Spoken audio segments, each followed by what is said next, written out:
Episode 2, How We Learned to Love Unmanned, the Cold War, Nuclear Weapons, and Strategic Unmanned Stability.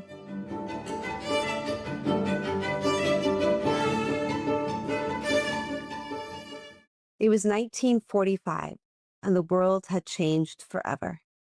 The United States had just secured Allied victory in World War II, and the world had just witnessed the first use of a terrifying weapon called the atomic bomb. The war was over, but General Hap Arnold was already thinking about the next war. Legend has it that General Arnold declared, "We have just won a war with a lot of heroes flying around in planes. The next war may be fought with airplanes with no men in them at all.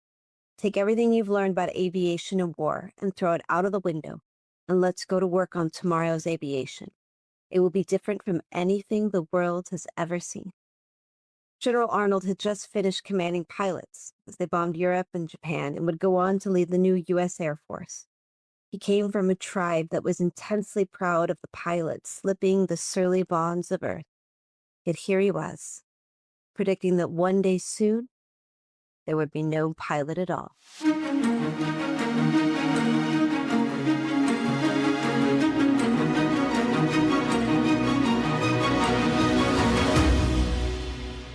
Welcome to The Hand Behind Unmanned, a podcast about how America fights war without human beings, told from the perspective of the human beings making those choices. I'm Jackie Schneider.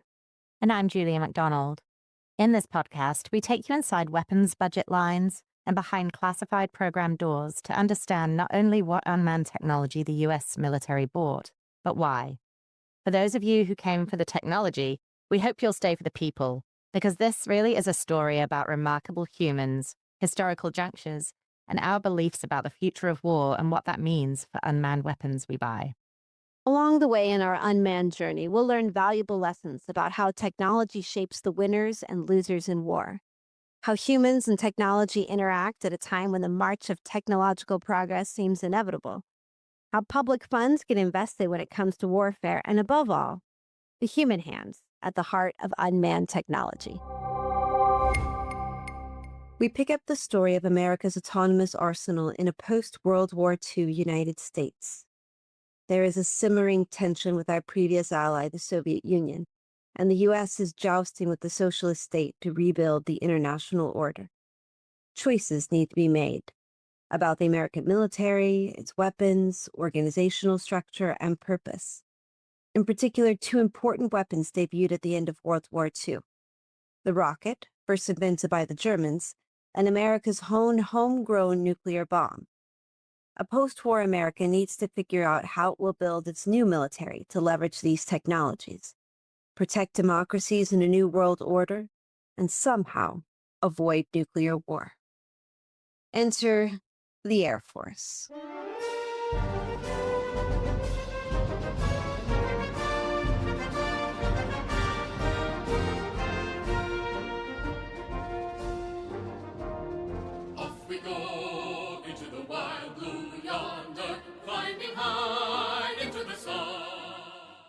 In 1947, as part of its attempts to rebuild the new post-war military, the United States introduced the National Security Act. The law reorganized the Department of War and U.S. intelligence agencies, and most importantly to our story, created the Air Force. The Air Force is going to dominate much of this podcast because starting in 1947, the Air Force begins to give off what my tween daughter might call main character energy. And so, given the introduction of the Air Force to our story, I want to pause in the timeline and introduce one of the most important ideas that shaped the contemporary U.S. unmanned arsenal. You might remember from our first episode that we said that beliefs and identities were how big organizations like the Department of Defense make decisions about weapons and force structure, especially when faced with uncertainty. These beliefs about the future of war, about the role of technology, change over time. But our ideas about who we are, our identity, can play a large role in the beliefs we are more or less willing to adopt or abandon. We, as individual humans, have our own personal identities, but groups can also have identities. In the Department of Defense, there are a few groups that have very strong identities. Identities so strong that, absent big interventions, these identities can dictate the direction of the American military. We call them service identities. So what are the services, and what are their unique identities? The military services, the Army, Navy, Air Force, Marines, and recently Space Force, all have distinct cultures, traditions, and feelings about what makes you part of their group. If you've seen a Go Navy Beat Army bumper sticker on a car, or heard Marines say, "Ooh, rah," you've gotten a glimpse into how defining these identities can be. But service identities are more than just football or Marine grunting. They define how each of the armed services want to fight in a war, what missions they prefer, what role they want to play in national security, and ultimately what weapons they want to buy. When a weapon fits a service's identity, it's more likely to have advocates within the service and to survive the vicious Pentagon budget wars. When a weapon doesn't fit into a service identity, or worse, seems to threaten a core identity, it needs an outside advocate. Civilians in the Secretary of Defense's office, members of Congress, or a president. Ideally, all three of these actors, in order to keep it alive. Thomas Macon, a professor at Johns Hopkins, has written extensively about military innovation, and he explains a bit about how these identities and organizational politics shape the larger Department of Defense. Fundamentally, organizations are meant not to innovate. It's there in the name, organization, right? Organizations are there to organize, to provide regular delivery of capability. Organizations are not designed to innovate. So we shouldn't expect organizations to all of a sudden do something that's alien to their nature and innovate. What are the organizations in the Department of Defense? I think sometimes people don't understand that, like, there's the DoD and they think Right. about the Pentagon. Really, there's a lot of sub-organizations inside there. The services have the responsibility to organize, train, and equip. And they also, as part of that, equip, they procure, they develop doctrine, and then those service doctrines, those service capabilities are combined by combatant commanders into other kind of capability packages. And then even I would say for some of the services, it's about communities within the service. You have different tribes, different organizations within particular services that have really loud voices. So for the Army, it's not just the Army, but it's the various combat branches of the Army: infantry, artillery, armor, cavalry, aviation. For the Navy, it's not just about the Navy, it's about surface warfare, subsurface, aviation. For the Air Force, it's about the fighter community, the bomber community. For the first part of the Air Force's existence, from 1947 to 1974, every Air Force Chief of Staff was a bomber pilot. Since then, with one, now I think two exceptions, every Air Force Chief of Staff has been a fighter pilot. I think that tells you all you need to know about the shift in the balance of power within one particular service. To be completely transparent, I have lived and breathed the Air Force identity. Not only did I serve in the Air Force, but my great-grandfather was in the Army Air Force. Both my grandparents served in the Air Force. My uncle, husband, and cousins are all Air Force pilots. My dad used to sing me the Air Force song as a lullaby, which I, in turn, sang to my children at night. So it shouldn't be a surprise to you that I know the Air Force identity well. For the Air Force, this is a service built around the airplane and the love of flight, where technology is core to identity. As military strategist Carl Bilder described the Air Force in his Cold War-era book, The Masks of War, the bond is not an institution, but the love of flying machines and flight. Technology and air power may be the Air Force's core identity, but concern for service autonomy and survival is the Air Force's core insecurity. That desire for survival means that the Air Force is willing to sacrifice some of its identity to take control of capabilities and missions that ensure the service's survival. But it also means that the Air Force is uniquely poised to mold and evolve technology for wars of strategic air power. In contrast to the Air Force is the Army. Those who fight for the right and to build the nation's might, and the Army goes rolling along. The Army's identity is defined by pride in its people and its long tradition of service, which means it's less interested in fancy new technologies, but instead on manpower and that relationship with the American citizenry. It is probably the service most willing to adopt joint campaigns and joint technologies, though generally they would prefer to invest in technologies that support their belief that wars are intrinsically won by boots on the ground. The Navy, also one of the two oldest services, derives its identity from tradition and a deep belief in its own institutions, the most important of which is independent command at sea.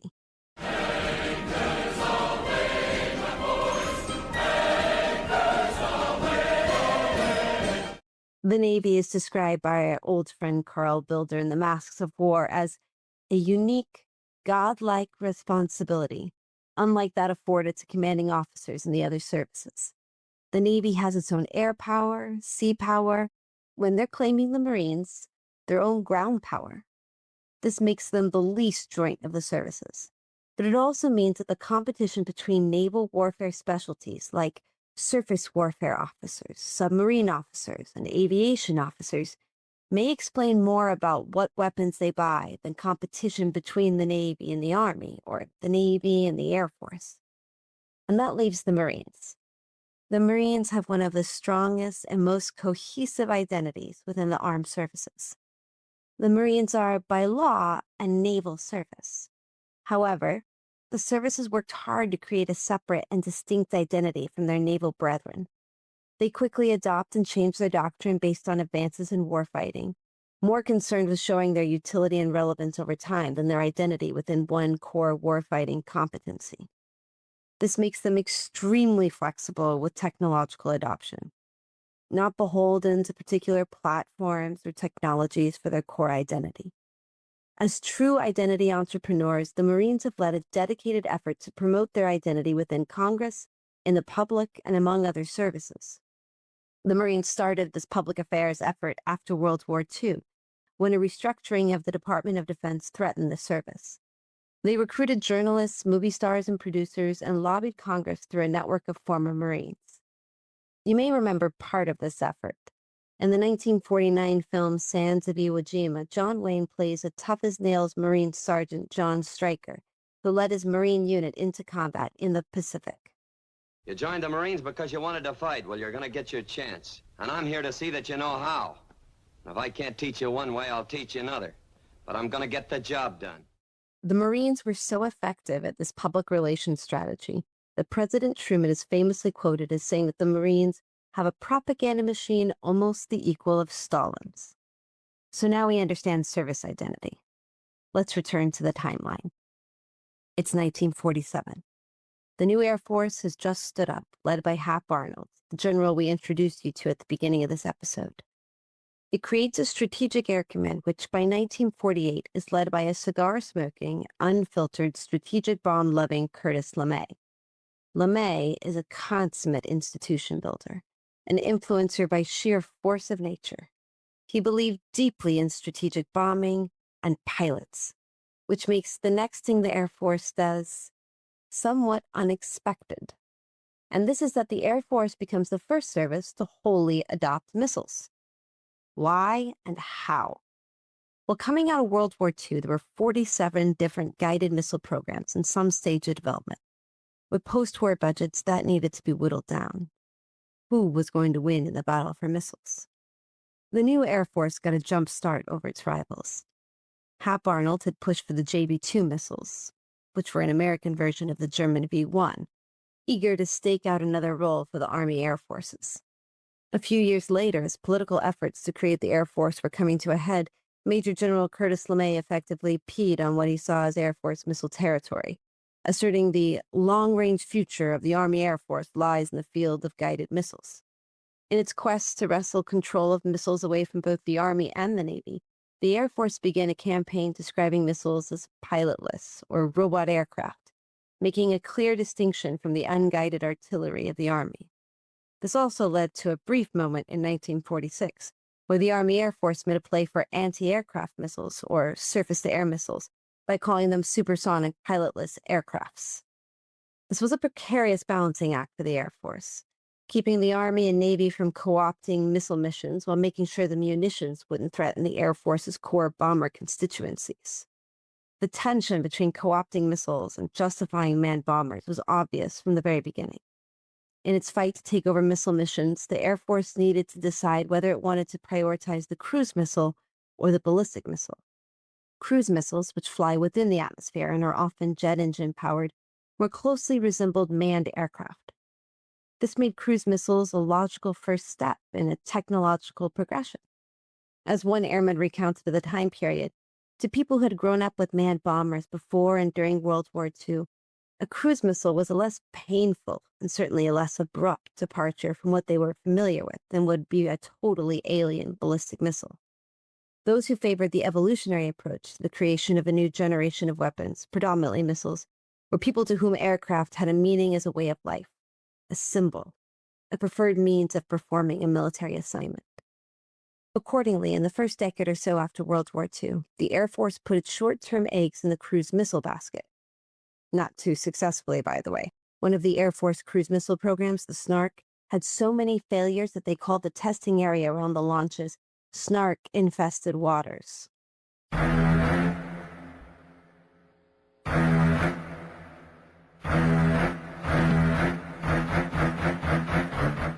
That changed, however, not long after the debut of the Air Force.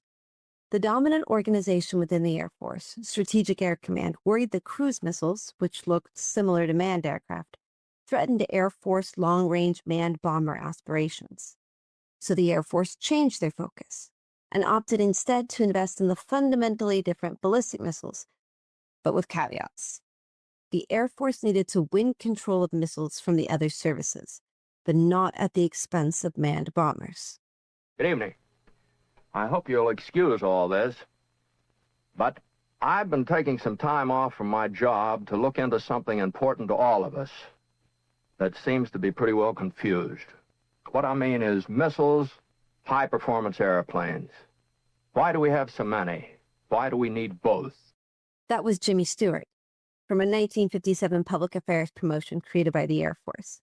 And it demonstrates the tightrope the Air Force had to walk by arguing for missiles as strategic air power, but at the same time asserting that the new ballistic missile guidance systems were too crude to provide the accuracy to completely replace the manned bomber. This was a bit of a chicken and egg argument, as Air Force leadership worried that missiles would threaten their manned bomber force, invested little in missile guidance systems until the advent of the hydrogen bomb made ballistic missiles far more strategically useful.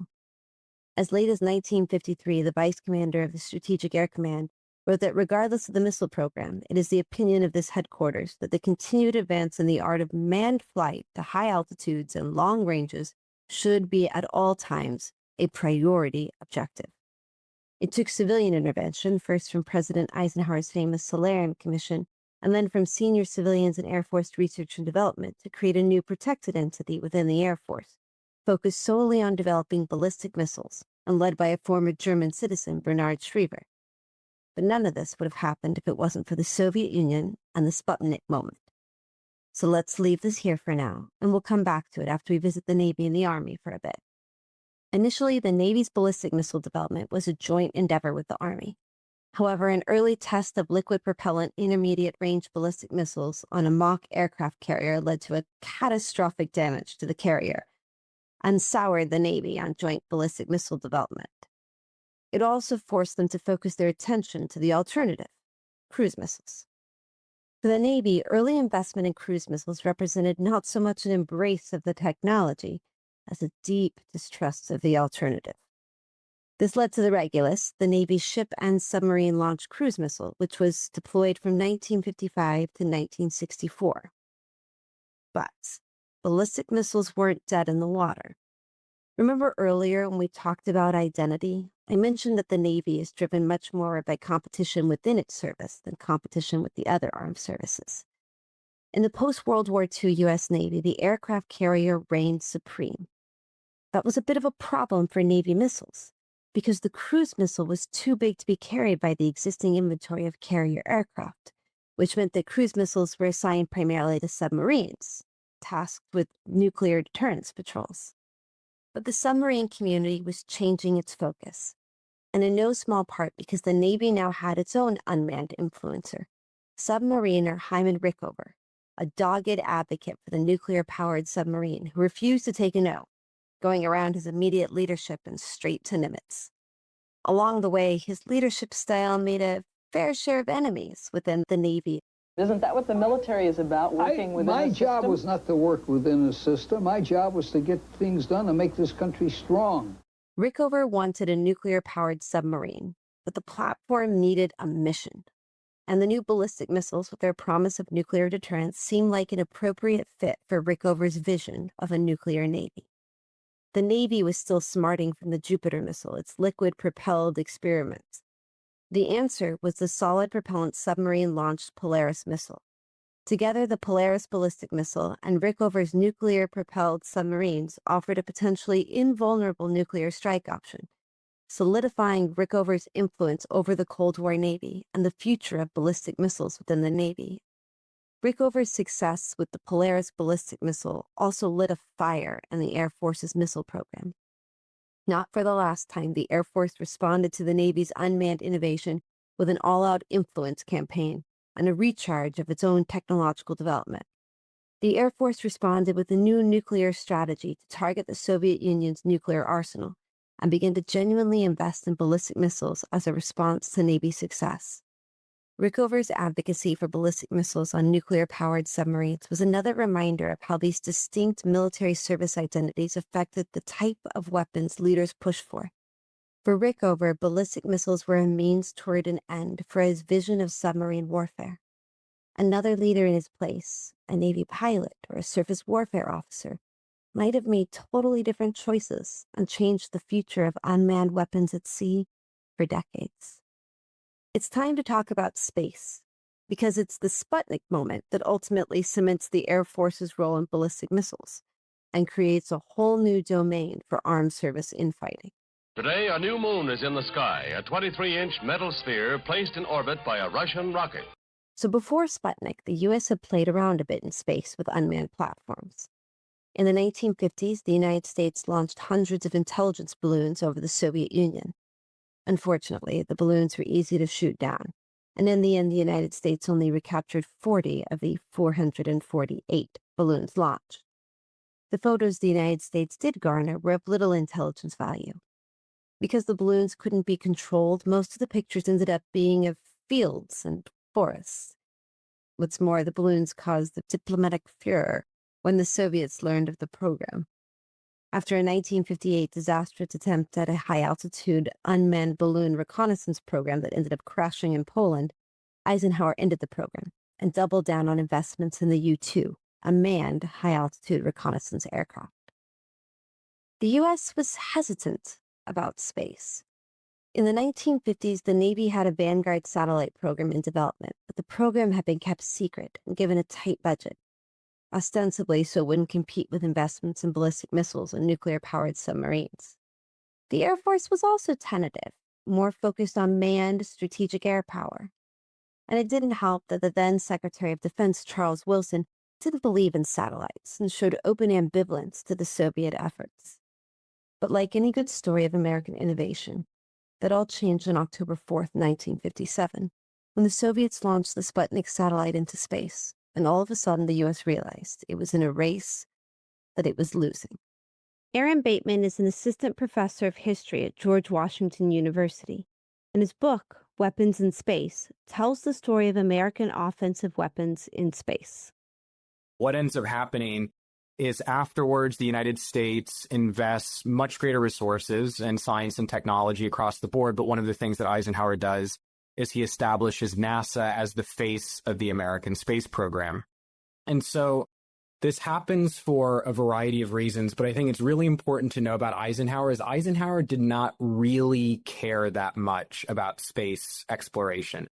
But what he was concerned about is that there needed to be some kind of international political regime that viewed satellite reconnaissance, or at the very least overflight from space, as a legitimate activity. And he really worried about having the military as the public face of the American space program.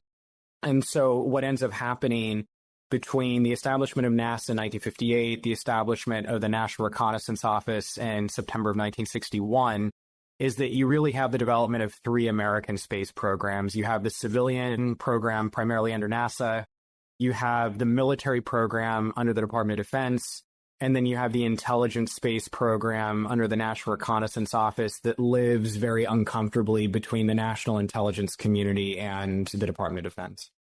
Eisenhower was really concerned that if you have the military as the public face of the American space program, that it's going to give it a much more aggressive militaristic image. And one of the things that he did was he really restrained some of the more, I would say, outlandish aspirations of the military services for all kinds of offensive capabilities in space that also weren't really of great military utility at that time.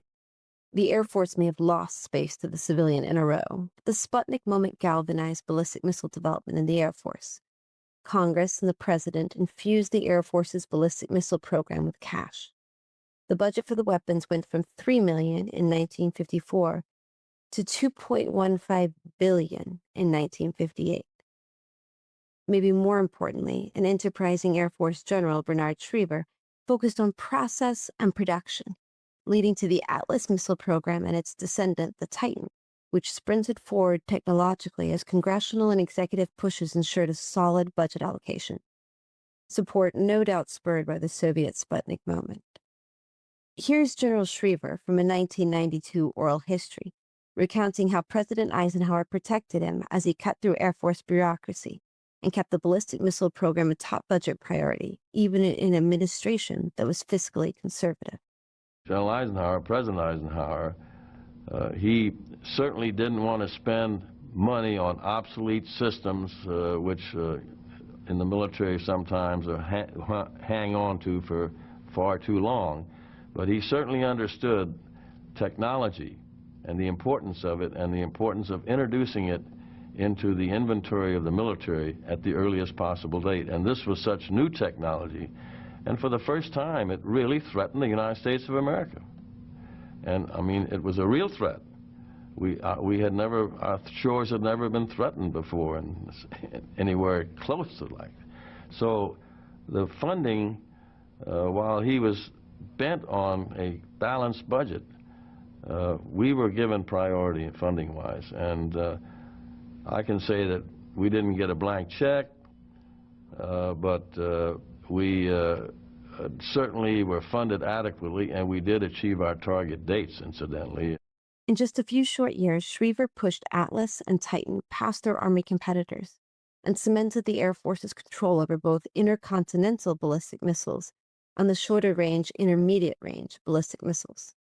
This was good news for the Air Force's overall budget, as fears that the Soviets were leading the United States in missile and space development ultimately drove Eisenhower's Scientific Advisory Committee to recommend an increase in IRBMs from 60 to 240 systems, and an increase in ICBMs from 80 to 600. So what's the Army doing during all this Air Force, Navy, missile jousting? The Army started off promisingly with the Redstone Arsenal, which featured the first missile used in an American nuclear test. Additionally, the Army's Jupiter intermediate-range ballistic missiles, the program the Navy abandoned, outperformed the Air Force competitor, the Thor. However, when the Air Force launched an effort to control ballistic missiles, including a remarkable public campaign in the New York Times maligning the Army's missile program, the Army eventually ceded most of these missions and capabilities to the Air Force. The Jupiter intermediate-range ballistic missiles were ultimately fielded by the Air Force and decommissioned shortly after. The one long-range nuclear-capable missile the Army retained control of, the Pershing, survived the Air Force onslaught only because they allowed the Air Force to axe the Mace cruise missile, which the Air Force hated even more than the Army-controlled Pershings. So the Army may not have been doing missiles, but it was fighting a war, and a nasty one at that. Just a few years after World War II, the Korean War broke out. But there was worse to come. A highly trained and well-equipped North Korean army swarmed across the 38th parallel to attack unprepared South Korean defenders.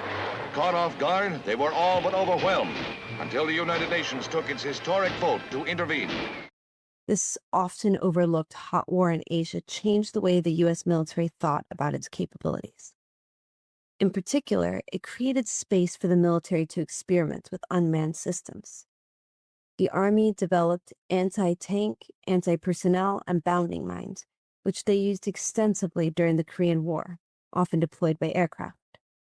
Mines were seen as a necessary and effective tool to combat large-wave offensives, such as those seen in the Chosin Reservoir, and led to the development of the Claymore mine, an above-ground, command-detonated mine that continued to be used all the way into Vietnam.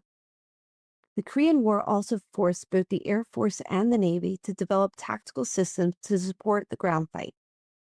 After largely ignoring guided bombs after World War II, the need for more accurate combat air support during the Korean War led the Air Force to dust off a radio-controlled bomb designed at the tail end of World War II, the Raison VB-3, and subsequently modified the Tarzan, a 12,000-pound bomb, with Raison's radio guidance. The war also saved cruise missiles from the budget trash heap. Strategic Air Command had abandoned the cruise missile in favor of the ballistic missile, but the less powerful Tactical Air Command continued to invest in cruise missiles, developing and deploying the Matador and Mace nuclear cruise missiles to Europe and Asia, as well as smaller air-launched missiles and decoys. These early cruise missile systems were designed to target air defenses, as well as other conventional military targets that might have otherwise been difficult for manned fighters and bombers to reach. The Korean War cemented their utility and kept the systems a priority for Air Force investment, despite the relative power disparity between Strategic Air Command and Tactical Air Command. Finally, the Korean War also spurred investment in air and surface missiles. In particular, the Navy ship-based Terrier and the Sparrow air missile systems, as well as the Army Nike ground-based missile system, were put on the fast track for development because of the Korean War. The Korean War demonstrated the important role that wars play in weapons trajectory. Wars force the services to work outside their core identity, and in this case, to invest in tactical unmanned systems with joint missions. As we've seen in this episode, the U.S. had a lot of choices coming out of World War II. New technologies opened the door for remarkable innovation. But those technological choices were made just as much because of the organizational tumult of the new Department of Defense as they were a response to technology itself. We also saw how context mattered. A Sputnik moment, a growing nuclear shadow, and a war on the Korean Peninsula all shaped U.S. investment in unmanned systems. But everything was about to change, because it wouldn't be long before the conflict in Vietnam dominated the evening news and forced a reckoning in the U.S. military, one that would set the stage for the predators and reapers of the early 2000s. Join us in the next episode when we come back to the U.S. military in the midst of a Cold War, fighting an unpopular proxy war in Vietnam and reckoning with a new technology, the computer, and its potential offset implications for modern warfare. I'm Julia. And I'm Jackie. This is the Hand Behind Unmanned podcast. If you liked it, buy the book. It's by Oxford University Press and available on Amazon. Thanks for listening.